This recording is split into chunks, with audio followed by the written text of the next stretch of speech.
আসসালামু আলাইকুম, স্বাগত জানাচ্ছি উম্মে মারজানস কিচেনে। আশা করি সবাই ভালো আছেন। আজকে আপনাদের সাথে আরেকটা নতুন রেসিপি শেয়ার করব, নান রুটি। নান রুটিটা আসলে আমাদের বিভিন্ন খাবারে বা বিভিন্ন শখ করে বাচ্চারাও পছন্দ করে।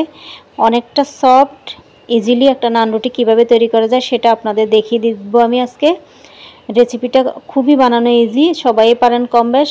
এখানে আমি 2 কাপ পরিমাণ ময়দা নিয়েছি আর 2 চামচ পরিমাণ এখানে আমি দুধের গুঁড়ো অ্যাড করব আর 2 টেবিল চামচ পরিমাণ চিনি, 1 টেবিল চামচ পরিমাণ ইস্ট দিয়েছি, স্বাদ মতো লবণ আর 1 চামচ পরিমাণ ঘি অ্যাড করেছি এখানে।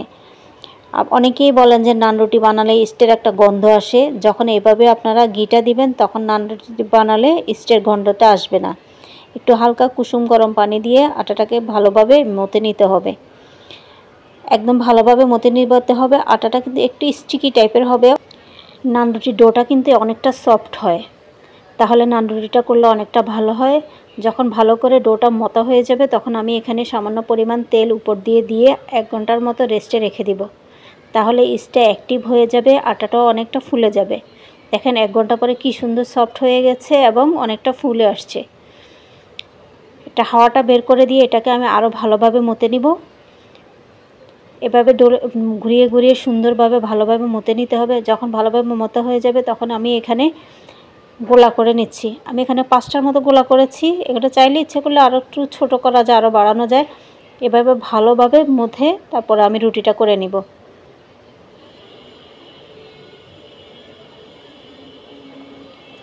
আর ভিডিওটি যদি আপনাদের ভালো লাগে তাহলে আমার ইউটিউব চ্যানেল উম্মে মারজানস কিচেন আপনারা সাবস্ক্রাইব করে পাশে থাকুন।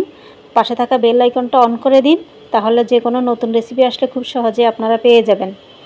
একটা কথা শেয়ার করি আপনাদের সাথে, আমার রুটি বানানো কিন্তু কখনো গোল হয় না। আমি যত চেষ্টা করি, আমার কেন জানি এটাতে কোনো আগ্রহই থাকে না। আমার কথা হলো এটা তো খাবো, এটাতে এত গোল করার কি আছে। একটা প্যানে আমি গরম করতে দিয়ে দিয়েছি, আমি রুটিটা দিয়ে দিচ্ছি। রুটিটাকে এভাবে উল্টিয়ে নিতে হবে, একটু একটু করে চেপে দিতে হবে, তাহলে সুন্দরভাবে এটা ফুলে উঠবে।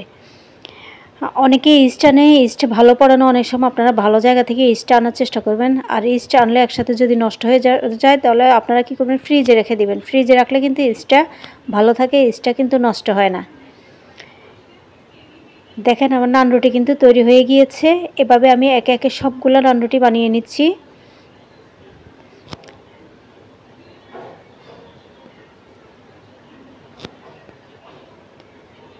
দেখেন তৈরি হয়ে গেল আমার নান রুটি।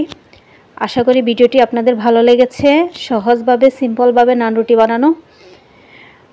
এভাবে সবসময় আপনারা পাশে থাকুন, আবার নিজেরাও বাসায় চেষ্টা করুন। আবার নতুন কোনো রেসিপি নিয়ে আসবো, ততক্ষণ পর্যন্ত ভালো থাকুন।